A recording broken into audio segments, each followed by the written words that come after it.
Says here in my book, a certification can be granted by any entity to be recognized as an achievement, but does not give legal permission to practice. Licensing gives permission from a governmental agency to engage in the profession. Okay. So in the state of North Carolina, who do we legally work under? Whose licensure do we work under? Medical director. Our medical director. Yep.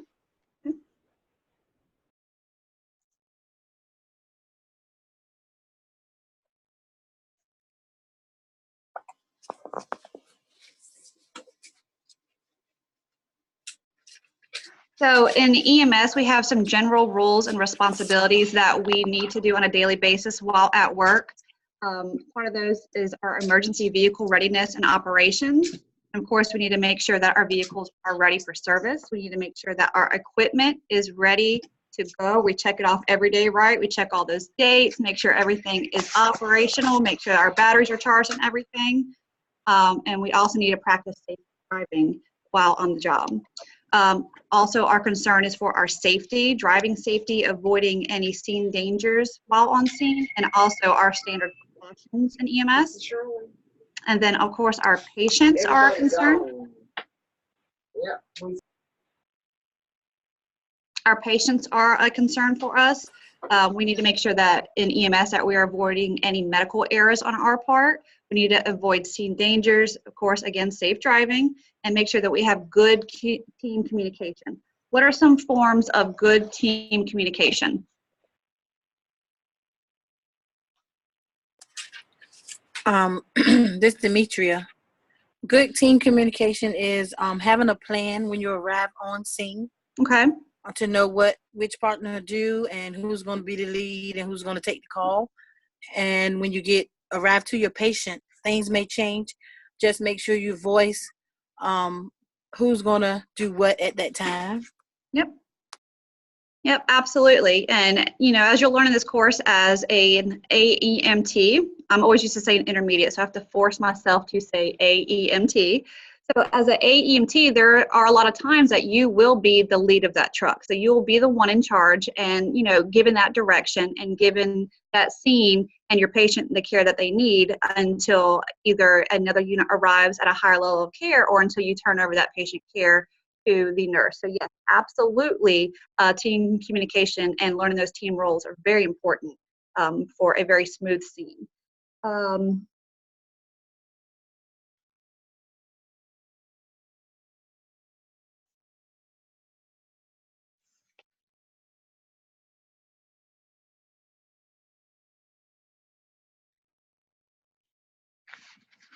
I'm going with the lesson plan with y'all to make sure that we don't skip anything. Some of this stuff is just, like I said, you're going to have to read. Like it talks about working with other healthcare providers, fire, other EMS agencies, nurses, doctors, and having a good relationship with them as well. Of course, we all know that's important. Per your book, what are some advanced EMT professional characteristics?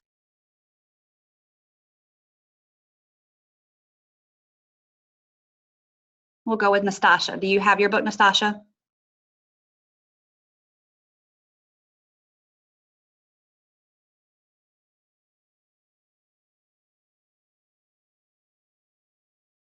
You're on mute.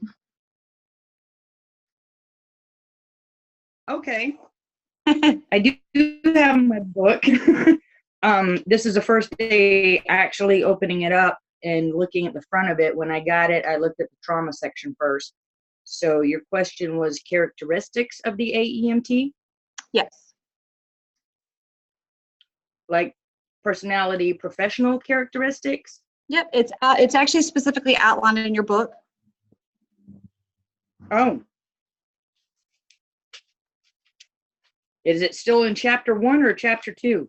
No, we are still in chapter 1. Oh, okay. Integrity, empathy, self-motivation, appearance and hygiene, self-confidence, time management, communications, teamwork and diplomacy, respect, patient advocacy, and careful delivery of care. Okay, so everybody in this room possesses all those traits, right? Yes, absolutely. So those are very important because those are things that you Yeah. learn and you build on every day in EMS. We have times that we're stressed. We have times that we're happy. We have times that we're sad. So we need to make sure that we are professional at all times. And of course, being empathetic towards our patients is a must.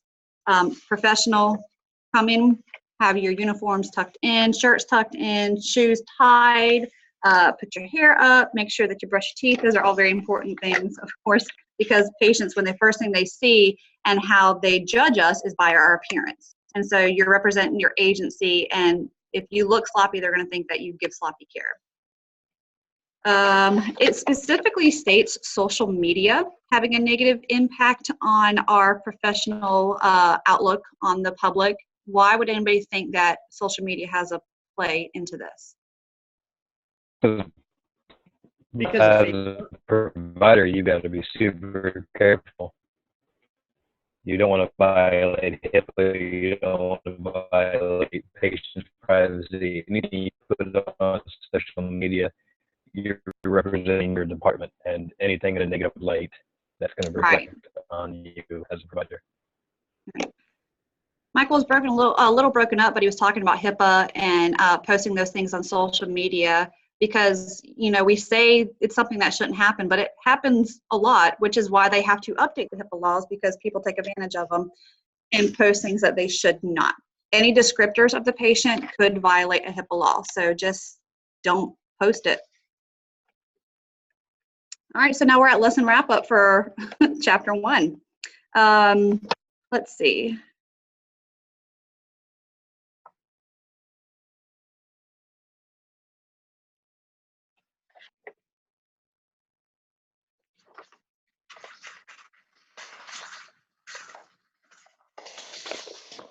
Chapter 1 is fairly simple. It's mostly reading along with chapter 2 and chapter 3. It's just a lot of words that you're just going to have to go over and read because going over them verbally with you is not really going to make it stick in your head. Cliff, do you have anything you want to add to chapter 1?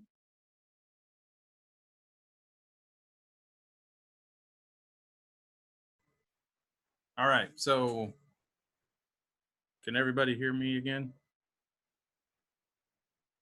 Yes? Yes. Okay. Just to recap here in the very beginning, this is an introduction chapter. So it should not be information that's way out of line from what you heard in your EMT course.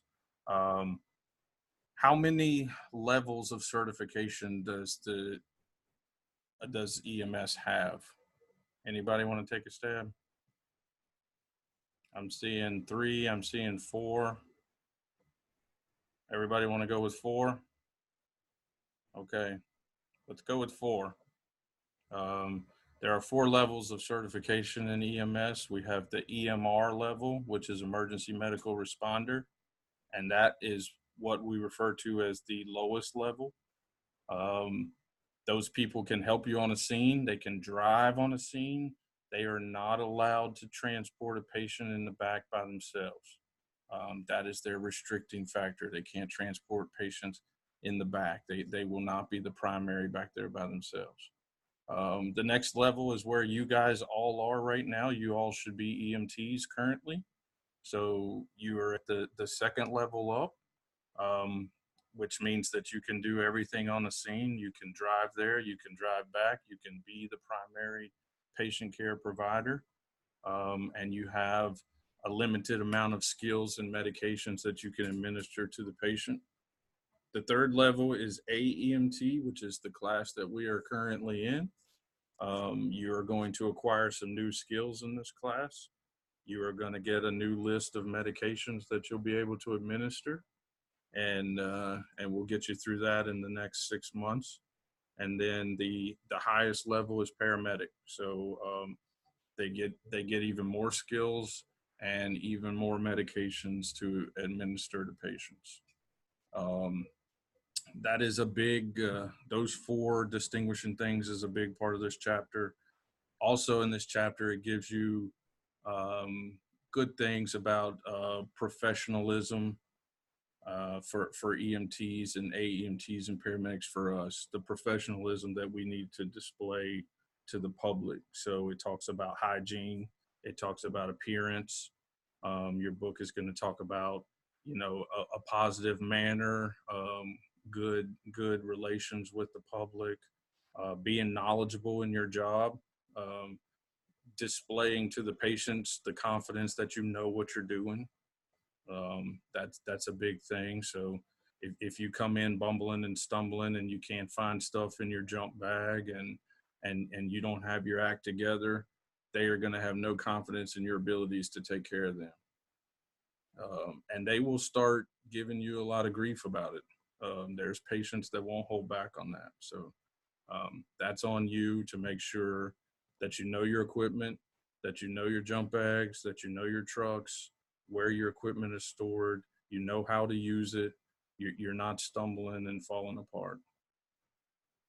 All right. Anybody have any questions about this?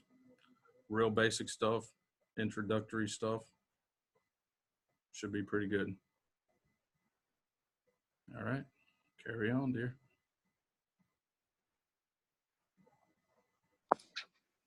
I have a question, Cliff.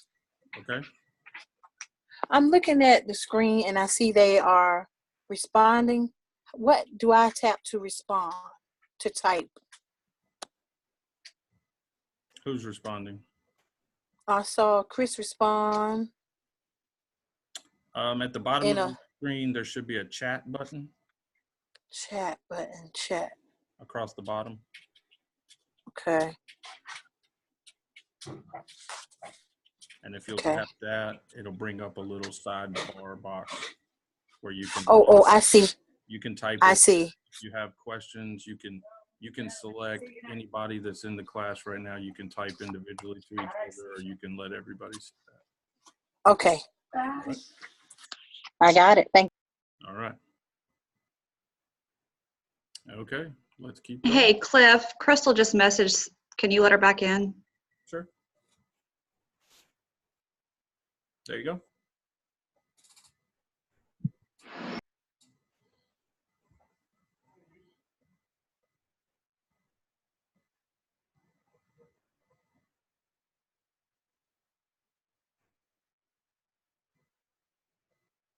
All right, so we're going to go ahead and move on to chapter 2. And chapter 2 does a little bit more of the background history of EMS. So a lot of those facts in there might not be very interesting to you, but they are in there for a reason, to make sure that some of them you know, and you know the dates. So if they are on a test question, you'll make sure you'll be able to get those right. It does highlight that the publication of the Accidental Death and the Disability, the Neglected Disease of Modern Society was published in 1966, and that's often thought of the starting point of EMS. It also states that the first civilian ambulance was in the 1860s and was actually a horse-drawn carriage, and hearses were commonly used as ambulances until the 1970s. 1970s wasn't that long ago, so it blows my mind to know that hearses were actually used as ambulances.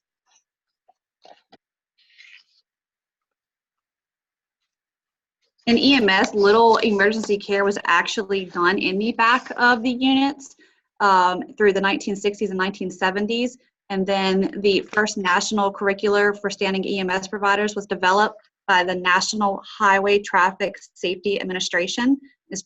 Formerly, they go by the NHTSA around 1971. And that's when they started getting standards for EMS. Most of these come from the trauma that was transferred from military practices, and those still go on today. A lot of the equipment that we use in the ambulances is brought over from them testing out in the military. I believe IOs, I don't know if somebody can chime in, Cliff, IOs, I believe IOs, that's where they came from.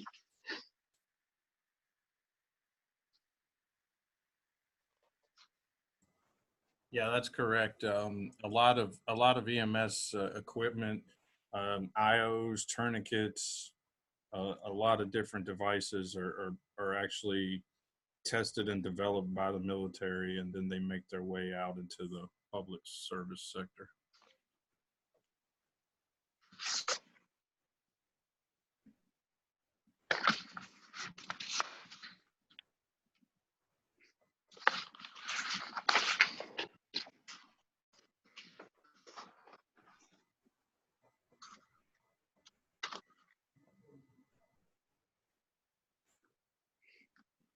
There are a lot of dates in this chapter. It states that in 1970, the National Registry of EMTs was established.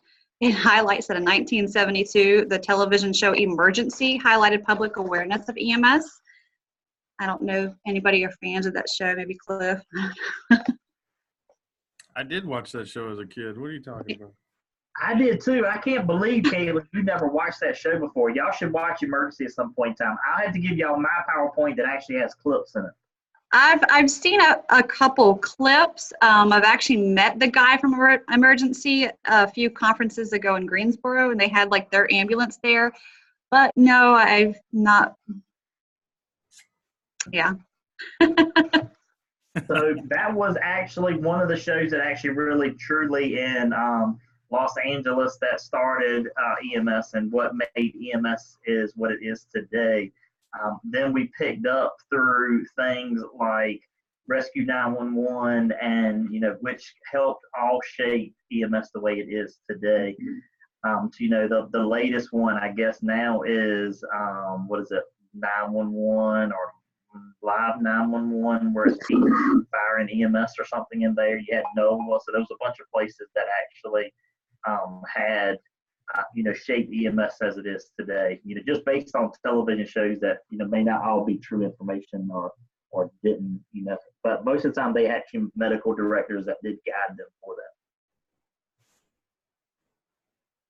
that. What you guys should really understand is that EMS as a patient care service is only about 50 years old. So, and if you look at where EMS has gone in the last 50 years, we've gone from throwing patients into the back of a hearse and driving them to the hospital, basically doing absolutely nothing for them except giving them a ride, to what we are doing today in the back of those ambulances. That's tremendous growth in 50 years. So, So I actually put a video on your page, Cliff, that actually is from EMS and how the Office of EMS started in 1975 in North Carolina. So EMS in North Carolina started in the 60s, just as Cliff said, with people in hearses. And this actual video, which is an old video, actually talks about how people responded in hearses and how actually in North Carolina that the hearses started going away and focused more on funerals instead of rescue, so they had to do something. But pretty neat and interesting video. It's about a 19-minute video, and it is old. I promise you it's old, and it talks about if there's a will, there's a way back in 1975 when the Office of EMS was actually developed. I'll post that on this week's stuff for you so you can just take a look at it, just so you can see where some of your history in North Carolina came from. Because rescue squads and EMS systems were started prior to that, but the Office of EMS was not even developed yet. So I think one of the first EMS directors actually was like a colonel in the Highway Patrol. So, he talks about how he came into being the EMS director. So I'll post that for y'all to look at. And like Cliff was saying earlier, you know, you would just give them a ride to the hospital. And I don't know if anybody's ever noticed how many times we have to explain to the patient or families, you know, we'll be a few minutes, we're going to get some vitals or an IV or something in the back of the truck before we start transport, you know, if they're pretty bad off or something, because they just think that that's what we do. We just load them and go, you know, we don't do anything but sit with them. So that's definitely a misconception in EMS of how much we actually, how much care and procedures that we can actually do in the back of the truck. So I know that we're going to talk about explaining things to patients and their families later on in different chapters, but it's definitely important to keep them in the loop of what we're doing to them. And I think Walter said that in 1960s, care in North Carolina started in EMS.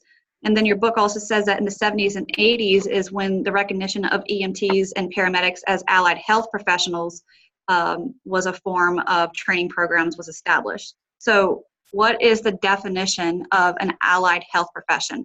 And I think your book says it a little bit, but the true definition in your book is actually in the back for allied health professionals.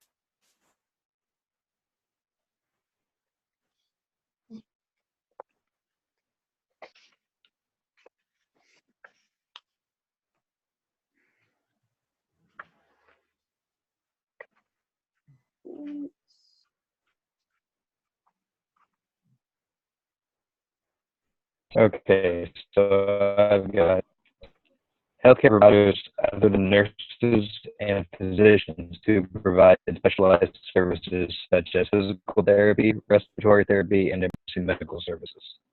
Okay, you're breaking up a little bit, but it was just breaking down the difference between allied health professionals.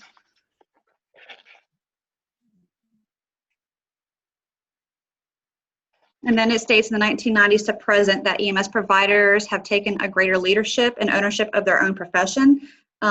Greater planning for the future is reflected in several documents published by the NHTSA and the Institute of Medicine report on EMS and EMS at Crossroads. So even recently in the past 5 years, what are some differences that you've noticed in EMS between the care provided or the procedures that we can do, or even the medications that we can give? You can list it in the comments too if you want to.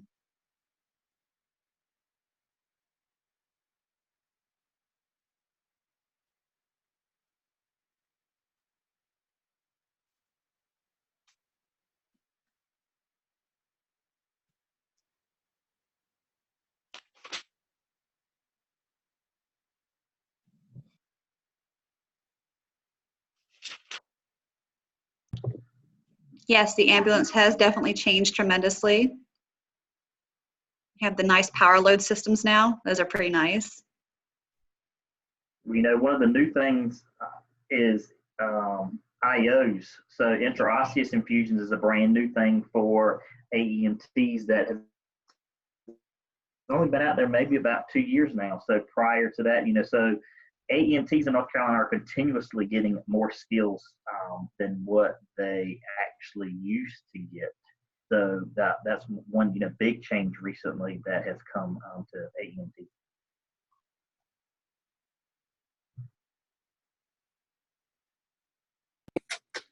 The IVs have gotten easier to use and more safer. Okay. With the IVs, you guys will see as we get to that section, there's some additional information in there. They now have special lighting that devices that they can put a light up to your arm and it'll actually give you a road map of all the veins in the arm that you can't see just by putting a tourniquet on. I'm not aware of anybody that's carrying those on the ambulances yet, but I don't think that's too far away in the future. You talking about the ultrasound guided IV? Yeah, it's like a black light type of thing, but that it'll shine on the arm and it gives you it lights up everything, so it looks like a road map, really. And hey, Dimitri, I'm going to test you. What act or what part in history do you think changed when we started using a bunch of safety needles and things? And if she doesn't know, somebody else, feel free to chime in and see if you know. Okay, say it one more time. What act in history?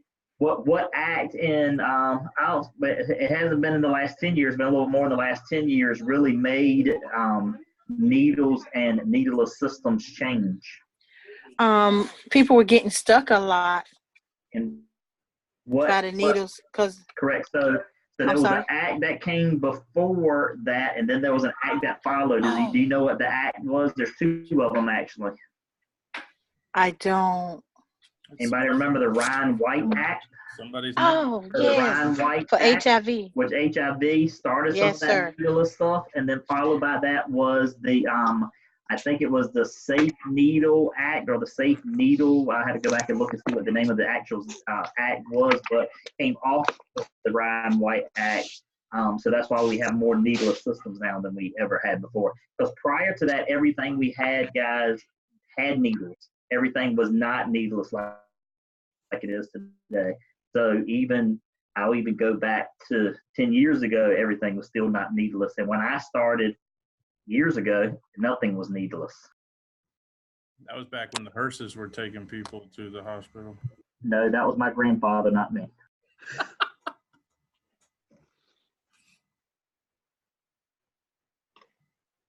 I see one of the biggest changes in EMS. I've been in EMS 13 years, and one of the newest and weirdest things to me is, running cardiac arrest on scene now. That has been the biggest change for me because we were always taught load and go, you need to get to the hospital fast, and that's the best thing you can do to save them. And they weren't looking at, well, they were because the data has proven it, but interruptions in CPR and ventilations and, just rushing to get them somewhere. And our procedures were lacking. We were making medical errors. People weren't being properly intubated, so they weren't being ventilated. So things like that with the on-scene cardiac arrest has definitely been a big thing that has brought my attention to the changes in EMS. And has anybody had to experience running codes on scene yet? I know you said one of you have been in EMS for a year, others have been in a little bit longer. Definitely a different process, and it gives you time and actually lets you sit and have a controlled scene. And like we were talking about in chapter 1, you have that leader, you have somebody giving direction, you have somebody doing airway, you have somebody doing meds, IV. And so it just makes it a lot more taking a step back approach and be able to make sure that you're getting everything done properly and on time. Because there's a reason why you have to give medications every 3 to 5 minutes, because that's how it's supposed to work, right? So it's just, that's one of the biggest changes I've seen is running on-scene cardiac arrest. Yeah, I've found myself sitting there feeling like I should be doing something, except I'm not. Right. Doing anything. I'm watching the clock, waiting for the 5 minutes to come by so I can push another epi. Right. But once everything is in place, it is just we have those machines that are doing the compressions for us now, which is fantastic. Rather than having to have 15 people on scene swapping them out and wearing them down. So, but we just sit there and, we're just kind of twiddling our thumbs almost. And I think it's also a different perspective because we get to deal with the families a little bit more in these situations. And that's when we bring out our empathy. That's when we actually get to feel like we're being humans, because we get to talk to them and explain to them what's going on. And they get to see the whole process. Usually it is have the information we need and let's go. So we're able to educate them on what we're doing too. So now we're bringing community awareness into different situations as well. So it's different, unique opportunities.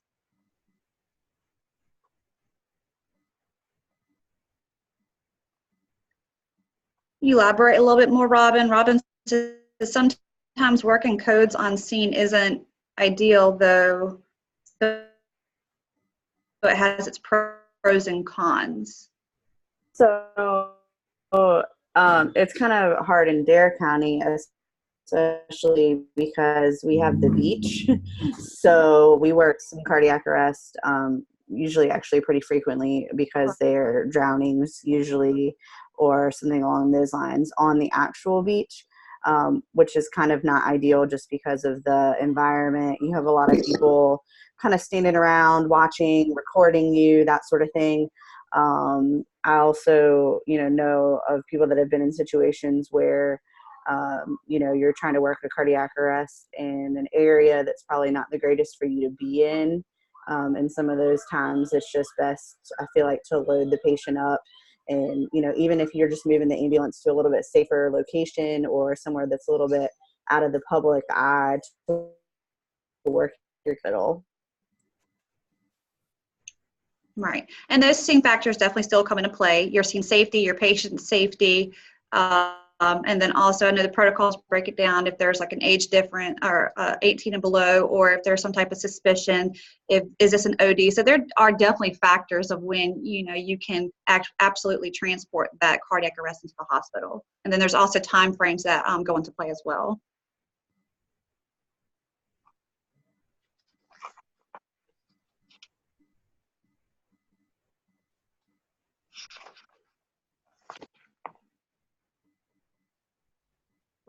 All right, so it goes into communication and system access. So I am going to ask our 911 guru, Crystal. You said you work for 911.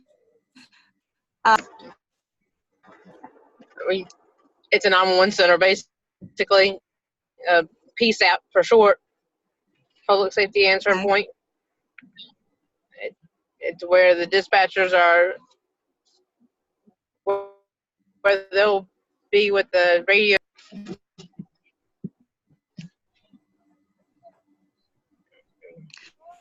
Does everybody's 911 center that you work through that dispatches your EMS calls, do they have EMD, emergency medical dispatch? Okay. So everybody's familiar with that? All right, we're going to move on to medical direction. They're basically the oversight for your agency. A lot of agencies around here have shared medical directors, and they actually review them. And if there's any changes that they would like to make, we do a review process, but they check off on them. They also do anything with the agency as far as checking off new employees. They also, anytime there is a medication shortage or change, they are involved in direction or perspective, and that's the offline. That's our written protocols that you have state protocols.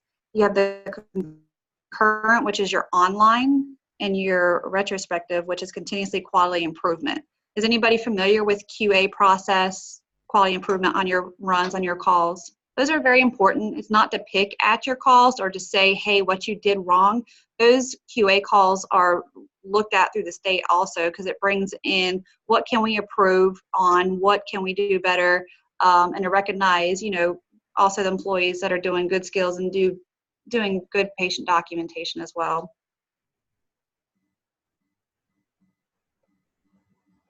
Guys, just to let you know too, if you're not familiar with the medical director or the medical director's authority and powers, they control all of your protocols, all of your treatments, and what skills you're allowed to do. It is not your EMS director. That is your medical director. Your EMS director runs your department, but your medical director controls all of the skills, protocols, and medications that you're doing, all of the patient care stuff.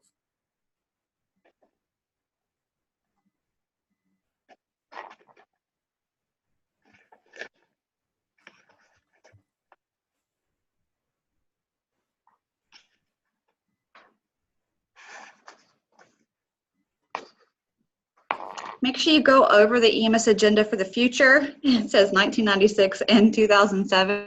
Then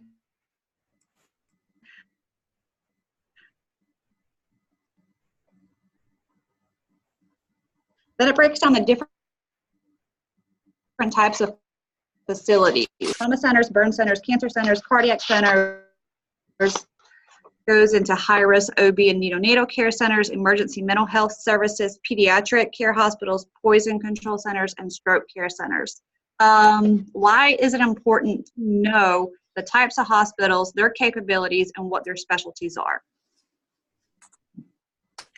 It depends on the call you get, the trauma, because some are not stroke capable and some don't have OB. I know Berkeley County, Berkeley Hospital, they don't have OB, so you can't take the patient to that hospital. Okay. You have to take them to Ronald Chawan on this side. So it depends on what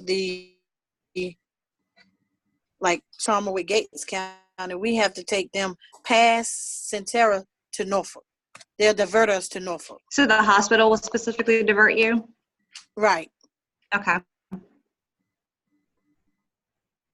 Yeah. Has anybody been part of this new hospital, Centera Elmore on Vidant Chowan? Not yet.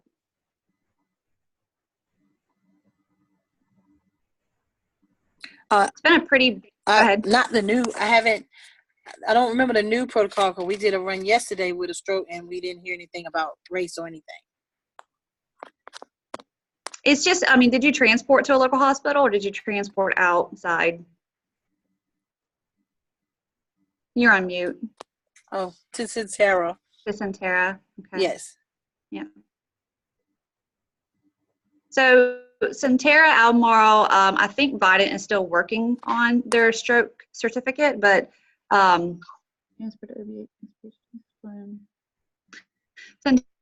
Albemarle is a stroke center. They actually do a telestroke. They have I can't remember the proper name for it, but within a certain amount of time, when you call a stroke alert into the facility, they are supposed to have the telestroke next to them where a doctor will come over and perform a stroke screen. And then from there, they're going to perform a treatment on whether they want to give the TPA or if they need to fly them out for a hemorrhagic stroke. So knowing your patient, knowing your time, knowing the symptoms of the patient, and whether they need to be transported to a local facility or a stroke-capable hospital is definitely important to know.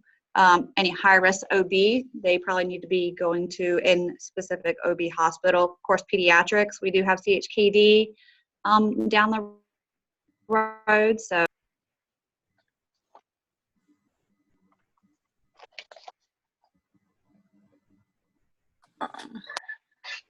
About what page are you on? what page is everybody on? I have notes. Oh, I'm trying to follow you in the book, so.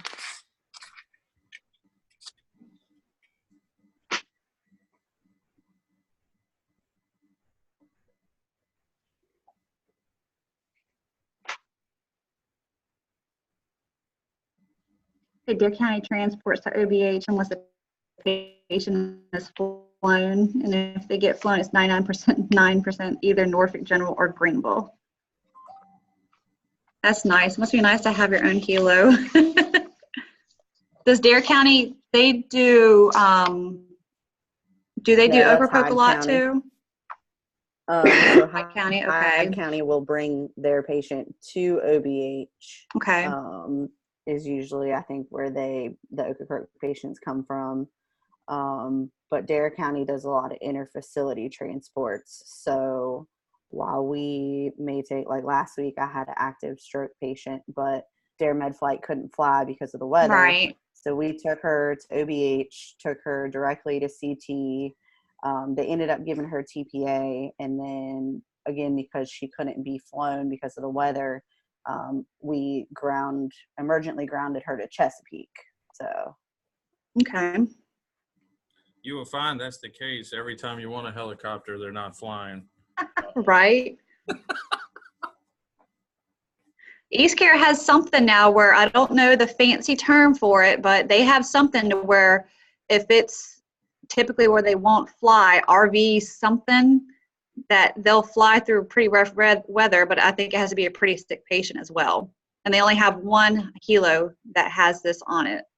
We've had to utilize it before, but they had to meet us at the airport in Edenton too. So we that make also a joke in Dare County that if there's a raindrop in West Virginia, they're not going to fly. really Yeah, in West Virginia. Yeah. That sounds just about right.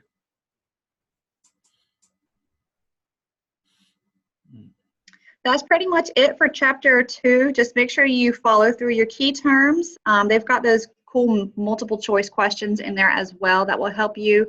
And then your critical thinking questions. Like I said, it's just a lot of reading, a lot of great information, a lot of dates. We didn't go over key people in EMS. Feel free to read over that. Before we get out of this chapter, I do want to hit on the national curriculum for you guys that are interested. Everyone should know who and what National Registry is.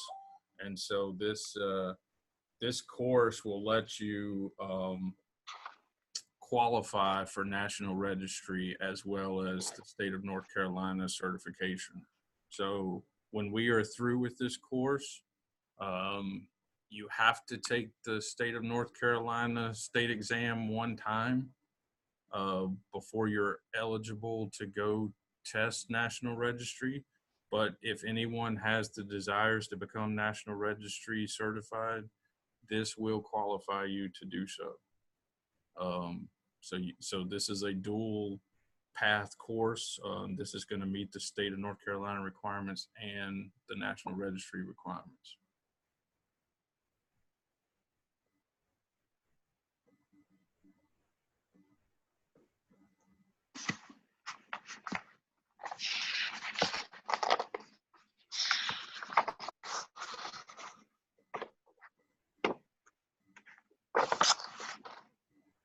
Does anybody have any questions so far? Or anything you want to comment on?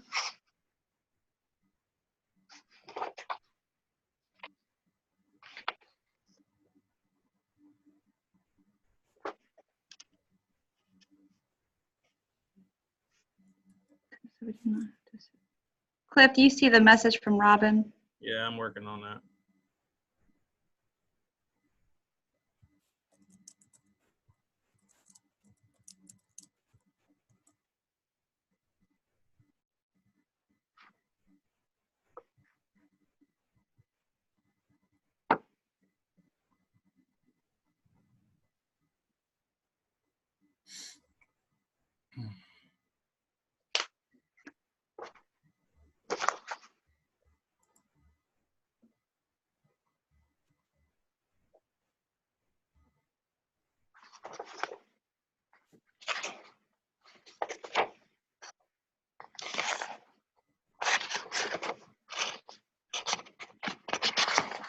Chapter 3 highlights the well-being of an EMT, and it's kind of a broad chapter. I feel like they really stuff a lot of information into it.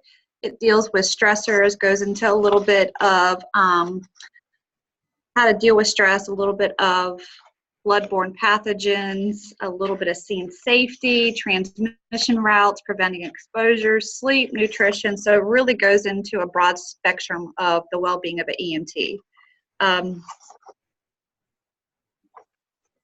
It states that some of the components of wellness can include your emotional well-being, social, spiritual, occupational, intellectual, physical, and environmental. Does your book state any of these? Does it break down different like environmental stressors or spiritual ways of dealing with stress, social, emotional?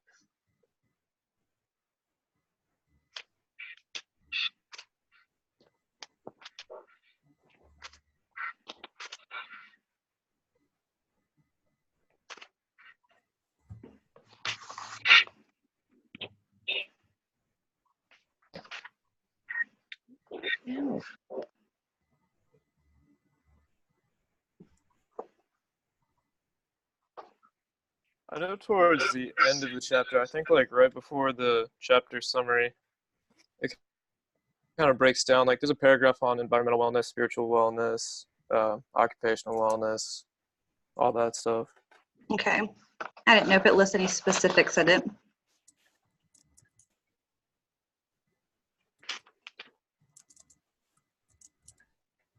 I think it basically just kind of like gives advice on how to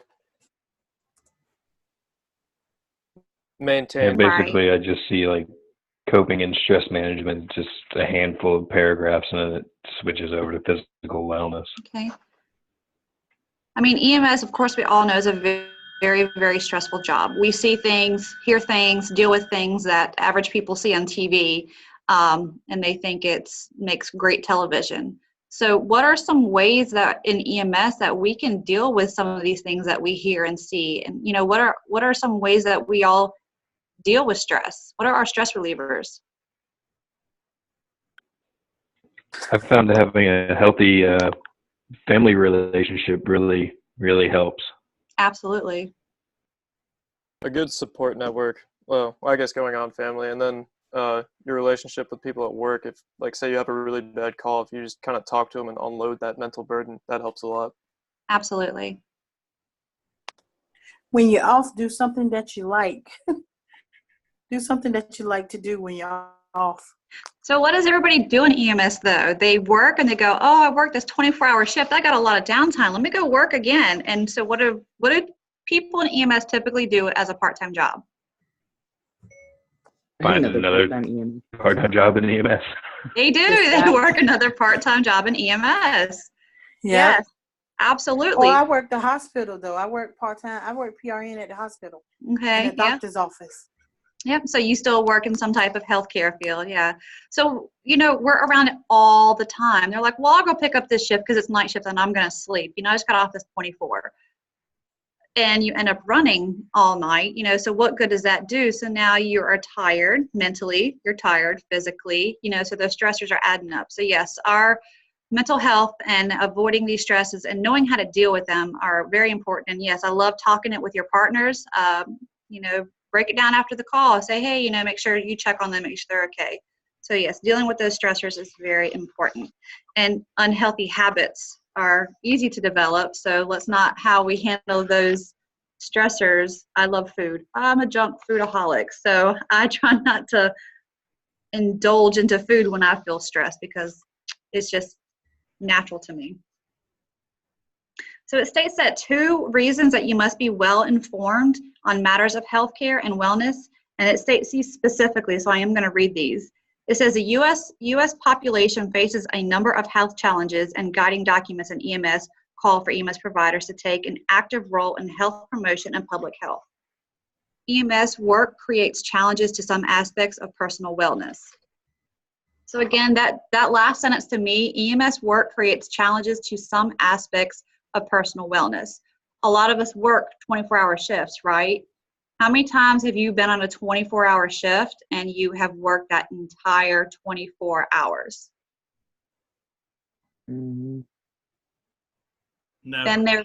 Yeah, right? Never. How many times have you missed lunch and you're like, oh, it's 3 a.m. and I have not eaten since 6 a.m., the previous day. So that last sentence is a lot because, we do put our minds, bodies through a lot to make sure that we care for other people. So we need to make sure that we care for ourselves and make sure that we try to get adequate sleep and all that great sunshine that night shifters don't see typically. We need to make sure that we get those important factors in. You said yesterday, Robin. Yeah.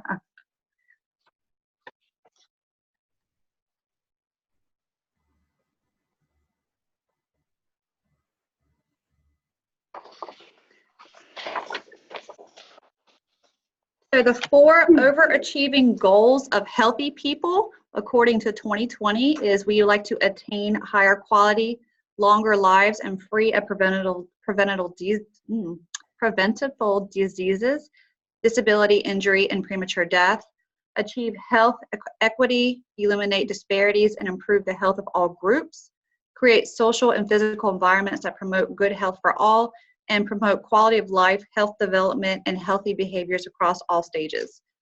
That's supposed to be what we do in EMS. I guess that's according to Healthy People 2020 is how they break us down and how they view us in EMS.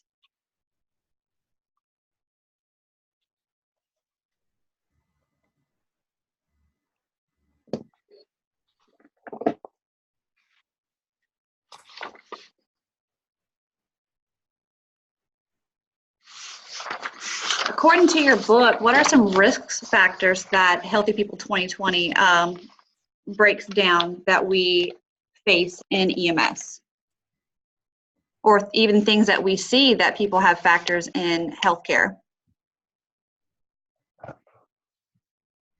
Injuries. Injuries. Yep, it states injury and violence. Sleep disruptions. Yep.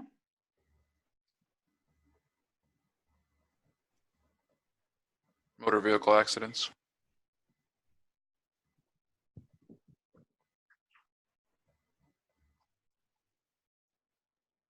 Nutrition. Nutrition, yep.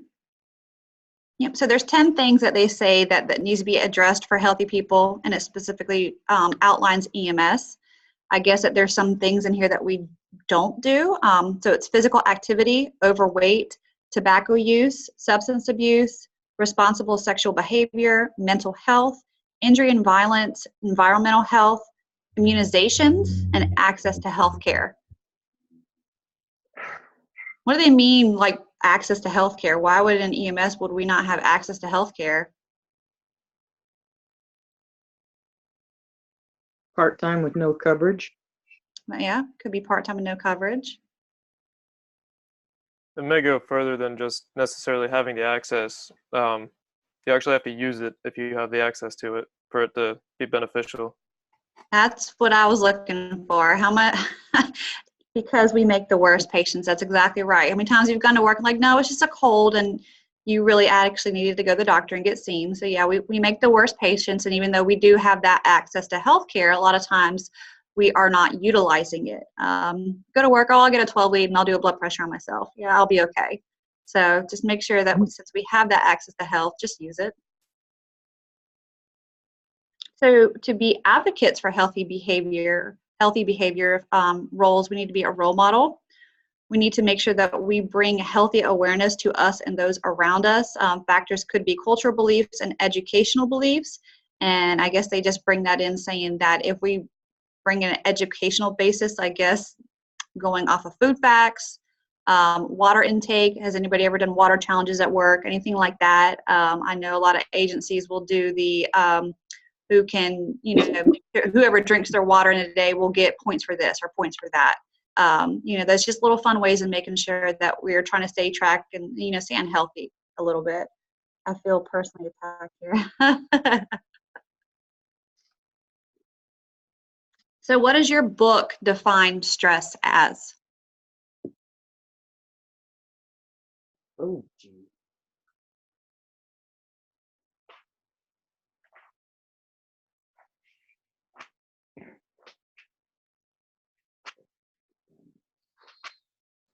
It says that it is the body's response to any demand. Okay.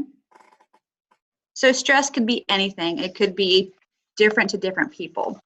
One workload may stress somebody out and be perfectly fine for somebody else.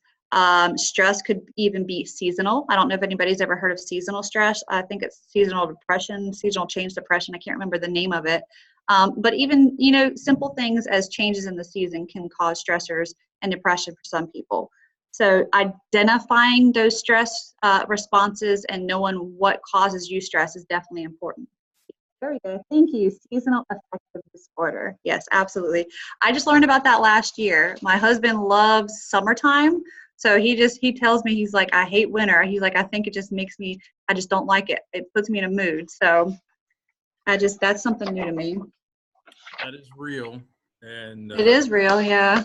I have to deal with it every winter because my wife hates the winter. And so she makes me plant ryegrass in the yard, so we have green grass all year, and I have to mow grass in the winter. You said it's called ryegrass? Yes. So I have to do that to keep her happy during the winter. Hey, well, guys. We're coming up on the holidays too. A lot of people get depressed. Yeah, absolutely. And suicides go up. Mm-hmm. I am so sorry, y'all, but what book do y'all have? Do y'all have the second edition? Yes. Okay. Should be Hold yours up. Should be a white book with a road on the front. Yeah, that's not it. Oh, no wonder I can't follow you. We have the Pearson book now, not the AAOS book. Okay. It's a now. white book. It's a white book that has it is listed in the syllabus, so the ISBN number's in there and you can track it down. Okay. Because I know this one was listed. Gotcha. That was the last class we used that book. This class, the book changed. Yep, there we go, that one. Let me see. Mike's all right, hold got a up. picture of it if you can see Mike. Mike. Harmon. Where you at, Mike? Look for Mr. Harmon. You can see the book. Okay, I'm looking. Okay, I see. Is it Mark? No. Harmon. Okay, there you are. I see you, Mike. All right. Okay, it looks like that. Yep, that's it. It's in the syllabus. Is it on campus? Yes, it is. Okay. It's at the bookstore. All right. I have to get that. I'll get it Friday. Okay. Sorry, it got to be Friday, but that's the only day I can make it there. Thank you, Mike. You can rent it off Amazon for $63 too. Oh, really? Yeah, Amazon Yeah. has it, and the COA bookstore has it. So Okay. whichever's more convenient for you. The only thing you have to watch out for with Amazon is sometimes, depending on where you're getting it from on Amazon, it can take like 2 weeks to get. Oh. Well, I'll definitely get there to get it because by the time I get off, it'll be too late. Do we have lab on Wednesday? Not this week. No lab. Not this week. No lab this week. Okay. Yep. So then I have to get my book Friday. Is that the other alternate book? Mike holding up? I think this was the optional yet recommended book. That's the recommended pharmacology book. That Okay. Okay. is optional. That's not required. Okay. Yes, I saw that in the syllabus. I must have misread this book that I have. Okay. That's why I was looking like, what are we talking about? Demetria, Thank y'all. I think you missed at the beginning. Cliff said that on Fridays, the week prior, is when your time is due for choosing which lab that next week that you want to go to. So Oh, okay. there are 4 different lab sites for us to hold a lab at a location. It's Dare, Elizabeth City, Currituck, and Perquimans. For us to hold a lab, we have to have at least students at that lab. So At least how many? 3. 3. Okay. So if something happens and we don't have 3 students at that location, we will have to move you to another one. So make sure you have it in by Friday.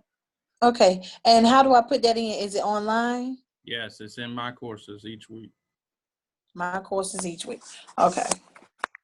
Robin, I'm going to shoot that to Cliff.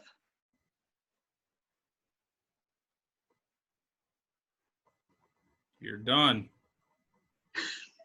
You are just done.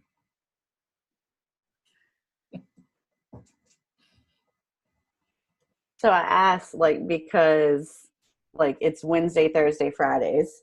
So say, for example, like in Dare County, we work 24s and 12s. Yes. So say you work a 12-hour shift during the day on a Wednesday, and then you work a 24-hour shift on Friday. So the only day you can come is Thursday, but then that lab gets canceled. Well, lucky for you, on Thursdays, there's 2 choices.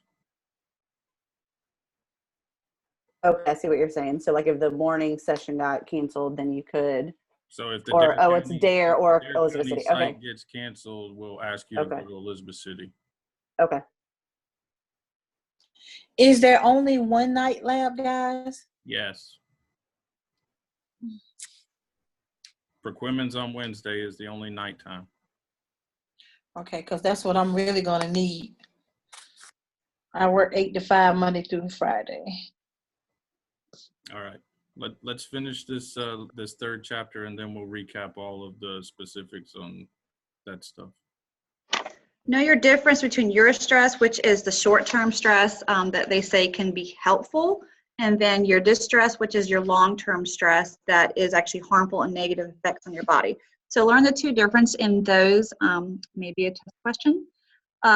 Your stress response and your general adaptation syndrome, there are 3 phases of this: the alarm, the resistance, and the exhaustion. So let's see who we haven't heard from. Keith, do you have your book?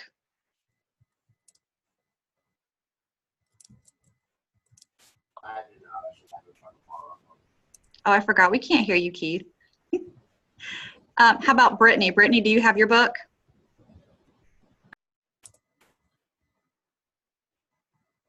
Can you say that one more time? Do you have your book? I do. What was Okay. the question again? Can you read to us what the alarm stage of stress response is? Give me 1 second.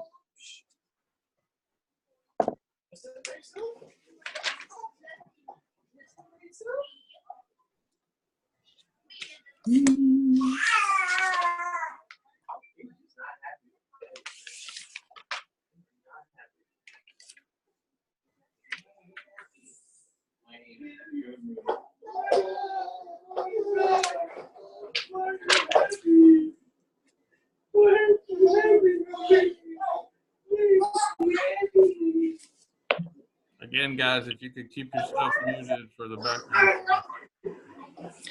So, you want me to read the whole thing?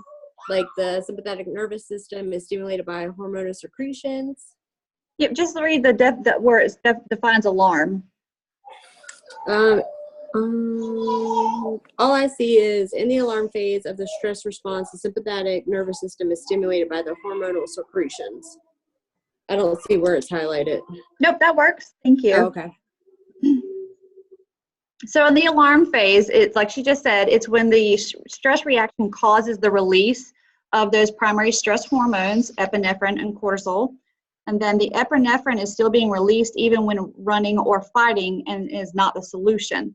So the cortisol is supposed to mediate the stress reaction, but in long term, the stress continues to secrete it. So that causes, that's one of the reasons why the long term or the distress could be harmful to the body. Resistance, that's when our active coping and repairing and the damage of the stressor occurs. And then exhaustion, that is continued stress and the response that results in the need for a period of rest and recovery. So it goes into the high cortisol levels, the causes, the fatigue, the irritability, the anxiety that interferes with the concentration and our decreased memory. And then after that, hopefully if you get through those stages, you have the post and the recovery.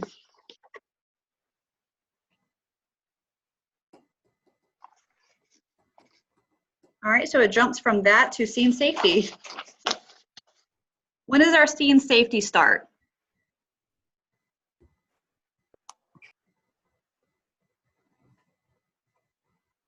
As soon as we get the call? Yes, absolutely. As soon as you're dispatched, that's when your survey starts. And it's continued throughout that dispatch or call until you get to the scene, and then you do your window survey and you continue on. Yes, as soon as you get the call. So our scene size up, we're going to identify our dangers. We're going to evaluate the need for additional resources, ensure that we have our PPE before patient contact, and we're going to continue that through the process. I know a lot of y'all have been taught in your basic that you always have an exit. Make sure that when you are on scene, it could be you're going to grandma has fallen. And then you get there and realize grandma has fallen because her grandson has pushed her down and broke her leg. So you need to make sure that you always have that exit and make sure that your scene is continually safe and make sure you reevaluate it throughout the process. You can't help your patient if you are next to grandma falling on the ground. All right, so it jumps from scene safety to infectious diseases, and it goes through the routes of transmissions, the different types of infectious diseases, communicable diseases, direct and indirect contact.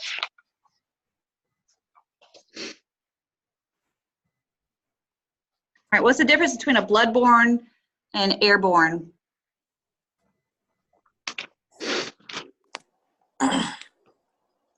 Airborne is like the flu in the air. If somebody sneezes, it can maintain in the air. And bloodborne is when you get stuck by a needle or come in contact with blood. Okay.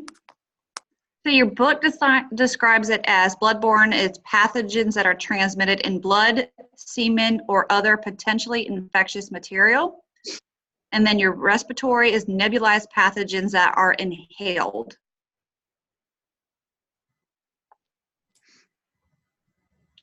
So your PPE can go more along the lines of gloves, goggles, mask, gowns.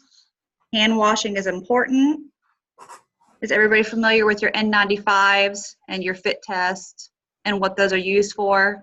Is your N95 for you or your patient? Both. Yeah.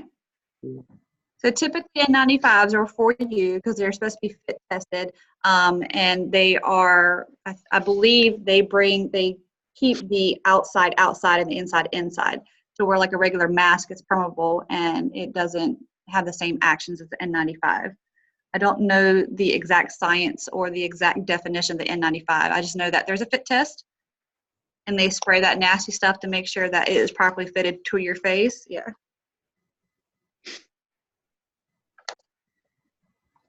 Every ambulance or agency that you have should have a decontamination SOG or protocol that has different dilution rates with bleach or cavi wipes. Make sure that you are following those properly and effectively to make sure that you are making sure, especially during this season, the flu season, that your ambulances are properly cleaned.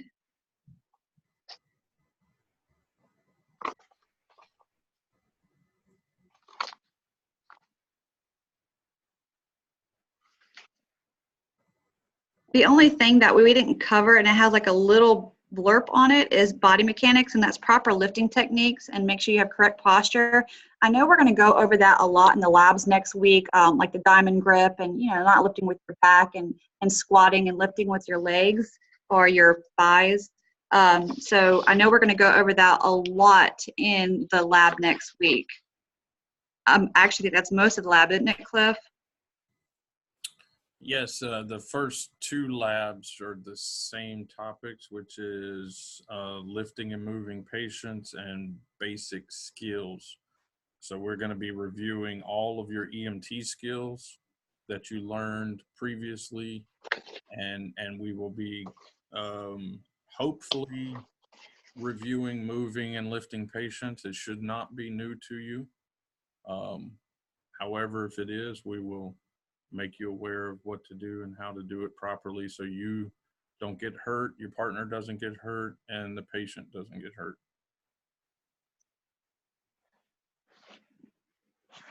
All right, so that is it for chapter 3. So we've gone over chapter 1, 2, and 3. So this was just the very first lecture, the very first time I have done an online class. A little nervous and trying to go over the first 3 chapters in EMS, not very interesting. So, I'm still learning. I'm learning how you learn as well. So if there's something that you need to be changed or updated, or if you have questions or anything, please make sure you reach out and just tell me, what you need or how you learn or any questions you have.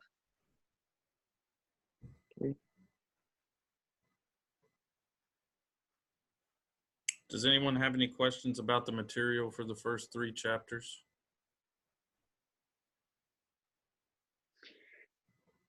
I think my only question is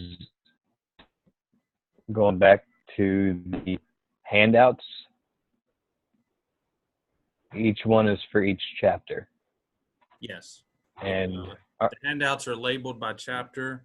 The answers that you need should be found in that chapter in the book. If the PowerPoint is of use to you, that's great, but the answers will definitely be in the book. And are those going to be graded? They will be graded, and Okay. so you will complete those and submit them, and then they will be graded and put into the grade book. That is a weekly assignment, as well as the quizzes. Each chapter has a quiz. You are allowed to take each quiz 2 times, and the grade that you get will be the higher of the 2.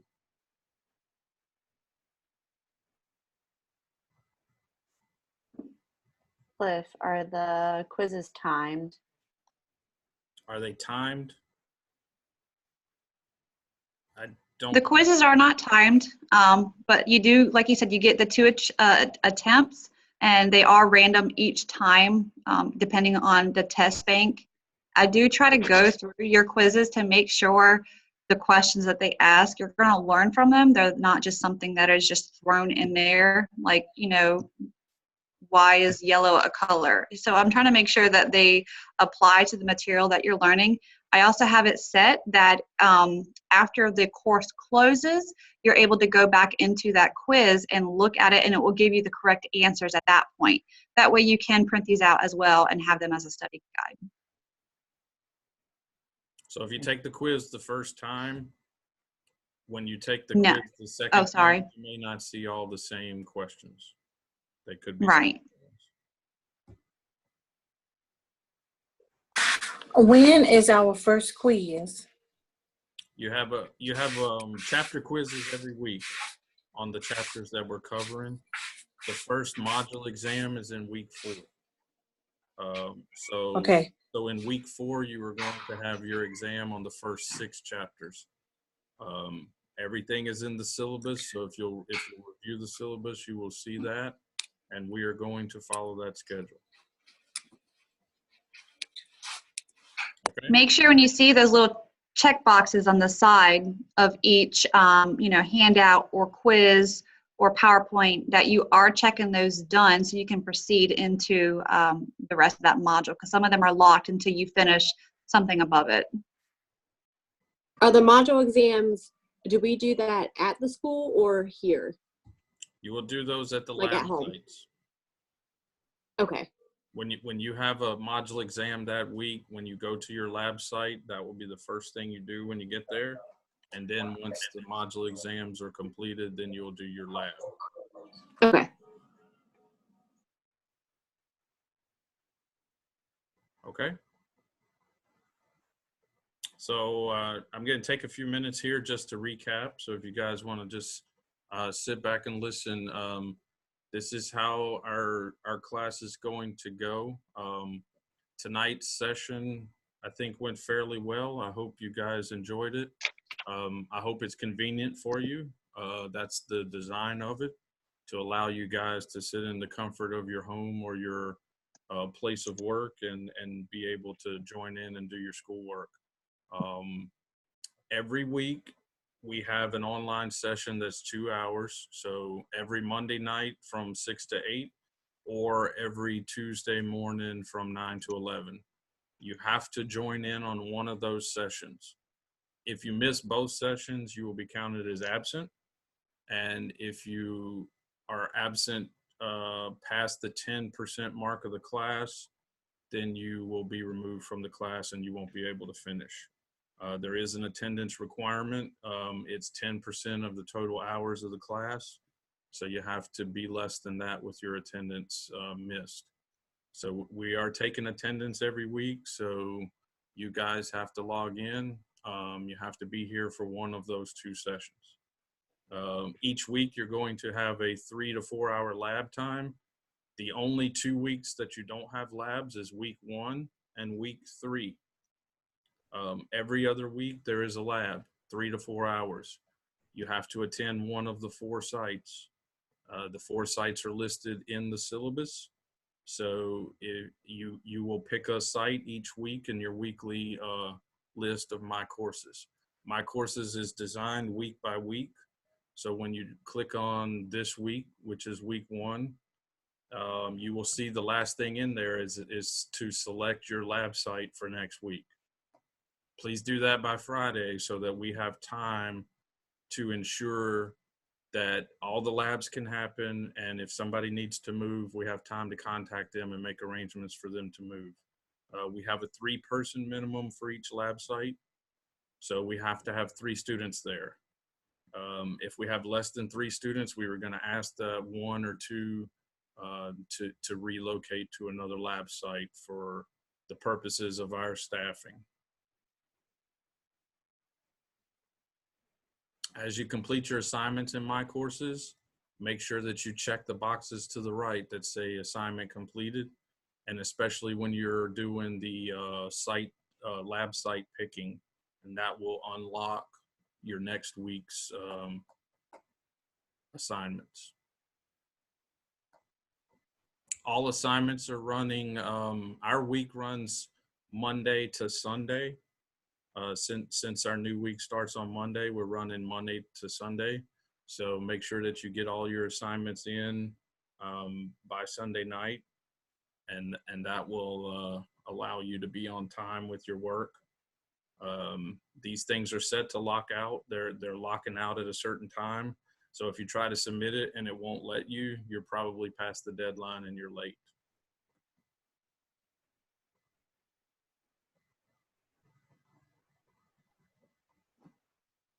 All right. Does anybody have any questions before we go? I see Robin's question. If you can't attend the full 2 hours of one session, can you split between the 2, 6 to 7 and 9 to 10? You can. I don't know how that would work, because you're getting the same material. I don't know. You can, but I can't guarantee that it's going to be down to the minute that you won't miss something. You can do that for attendance purposes. but again, we may cover stuff at different speeds. So we just can't guarantee that you're going to hit all of the same information at the same times. That somewhat goes along with my question, was if we attend a lab and we didn't quite get what we needed to from that lab, are we able to attend the next one? You can attend multiple labs. You're only required to attend one. And this is only going to let you sign up for one. If you so choose and want to attend additional labs, or if you want to sit in on both classes, Monday night and Tuesday morning, there's nothing saying that you can't. All you have to do is log in. You can sit in on both sessions. You can attend 1 or 2 lab sessions if you'd like. The requirement is you have to do one of each. If you're going to attend multiple lab sessions, I would encourage you to send me an email and just make sure that lab is going to happen. I'd hate for you to drive somewhere and show up and there wasn't any students signed up to go. So we'll have on record the one that you picked on the weekly pick. But if you want to do a second one in the same week, it won't let you pick 2. So just shoot me an email and I can let you know that it is happening or not. Does anybody have a site that they know that they're going to try to make it to every single time? Yes, I do.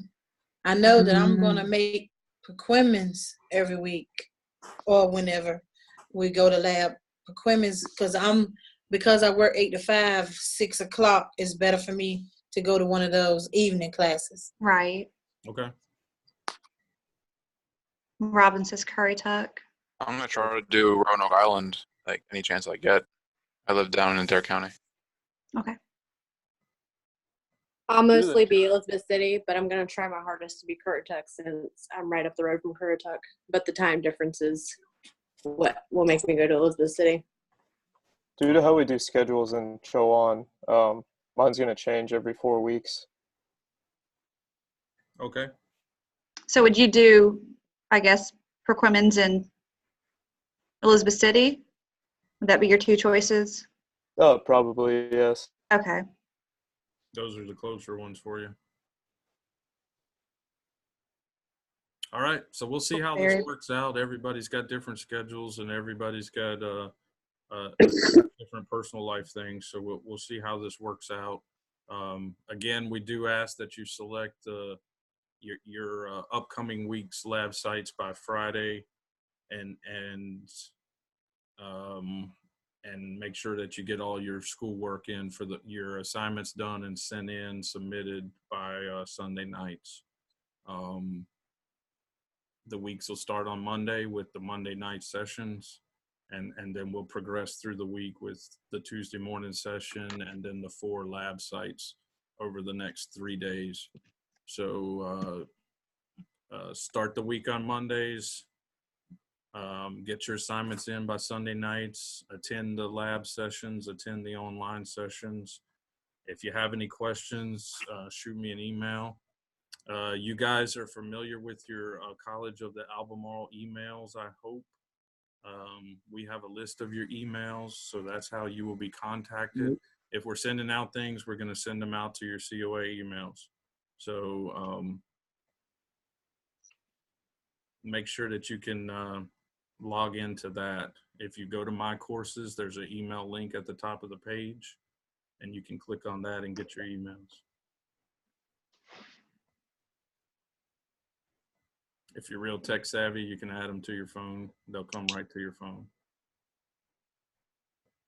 Keith, you may have to, it takes you to your Gmail that's already logged in, or it takes you to Gmail. You may just simply have to log out and just log back in to a Gmail with your Albemarle address. Yeah, if you already have a Gmail, you'll have to, all of the COA emails are through Gmail. And so you'll have to log out if you have a personal Gmail and then log in with your COA Gmail. You can log out, but it's super easy just to add an extra account so you can click in between your Right. emails as you need Exactly. to. You can have the two of them up. The last thing I want to talk about is FISDAP. There is a section at the top of my courses in the introductory parts up there that has FISDAP in it. COA's choice for skills tracking is FISDAP. It is also COA's choice for test validation. So if you've used it before, you probably don't like it. That's what I hear the most of. People don't like FISDAP. They don't like FISDAP testing. They don't like FISDAP skills tracking. And what I'll tell you is, I'm sorry, but that's what you have to use. So if you haven't already purchased it, you do need to purchase the FISDAP skills tracker. In that skills tracker, you will have to log all of the lab shifts for this class and all of the skills that you do in this class, all of the patients that you have in this class. You'll also log all of your field and clinical times when we release you to the hospital and to the ambulances. So that will track everything that you're doing skills-wise, shift-wise, patient contact-wise. All of that stuff needs to be in there. So you have until week 2 to purchase your skills tracker to be on time, because that'll be our first lab in week 2. And you can log that lab shift in there and the skills that we do during that lab. If you don't have it purchased by week 2, then you are behind. So you're starting out on the wrong foot. This course will finish with a FISDAP comprehensive final exam for advanced EMT. So your final exam to get out of this course will be a FISDAP test. It's the only FISDAP test that you will take for this whole course. All of the module exams will be in my courses, but the comprehensive final exam will be in FISDAP. You can wait up until the morning of the final exam to purchase it. And I do encourage people to not go ahead and purchase it now, but to wait so you don't waste your money if things come up and for unforeseen reasons you don't make it to the end of this course. So there's no rush on buying the final exam, but there is a need for the skills tracker by week 2. So skills tracker is good. We don't need the scheduler and wait to get the comprehensive exam. I don't know if the scheduler is required. Is that was in the orientation that you guys had last week? I believe so. Yeah, I think you do need the scheduler. The skills tracker and the scheduler. Okay.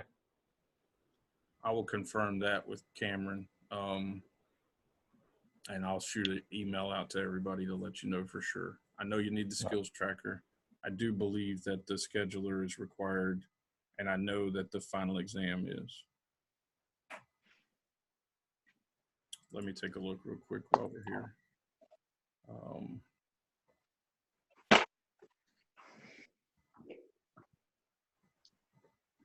Again, for those that have different textbooks, I know you're asking what the differences are, and I can't tell you that specifically without putting the 2 books side by side and comparing them.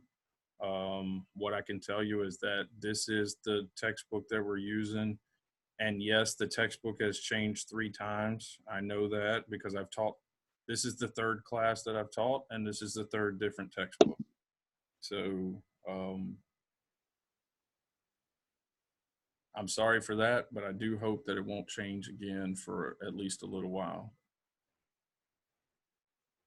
You guys should have gotten an order form for the polo shirt for your student. Yes, there it is. Okay, so you do need the scheduler. They are in the syllabus, the skills tracker, the scheduler, and the final exam. They are in the syllabus.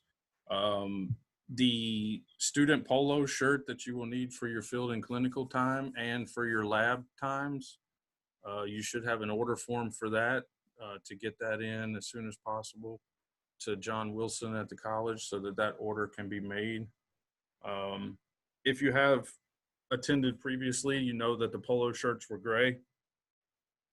I do understand that the polo shirts have changed colors now, so you don't get to skip out on that $20 or whatever it costs. They are changing the colors, so you'll have to change with it, so you'll have to get a new shirt. If you had the gray one previously, you'll have to get a new one, and I hear it's a nice, bright, safety orange. Pumpkin, yeah. It'll look like the Great Pumpkin, Charlie Brown. But it's a festive time of year. What happens when February rolls around and we're wearing bright orange? You won't have to worry about looking like a heart, I guess. Because you'll still be wearing bright orange. Yeah. They wanted the students to stand out and be easily identifiable. Well, they achieved that.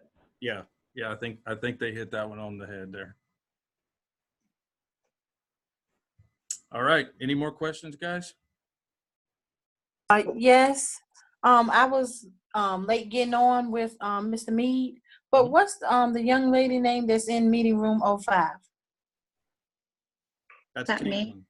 Hey, I'm Caitlin. Caitlin. Okay, Caitlin. Caitlin, EMS supervisor. She works in Perquimans County EMS. Okay. She will be one of the assisting instructors for this course, so you will see her quite a bit on here each week. Okay.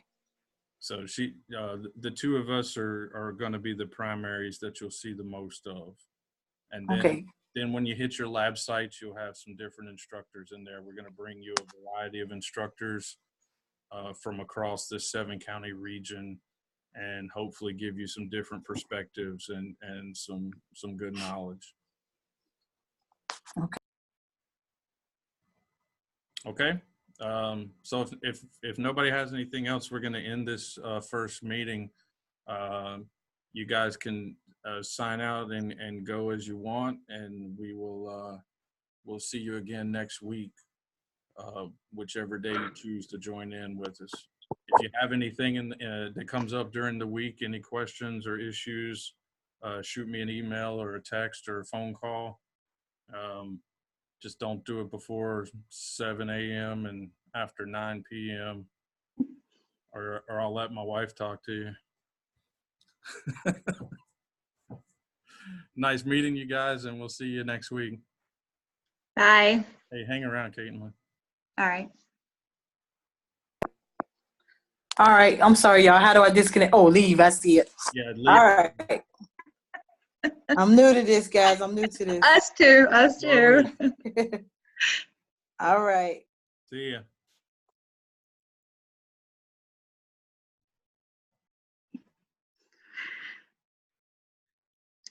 Crystal,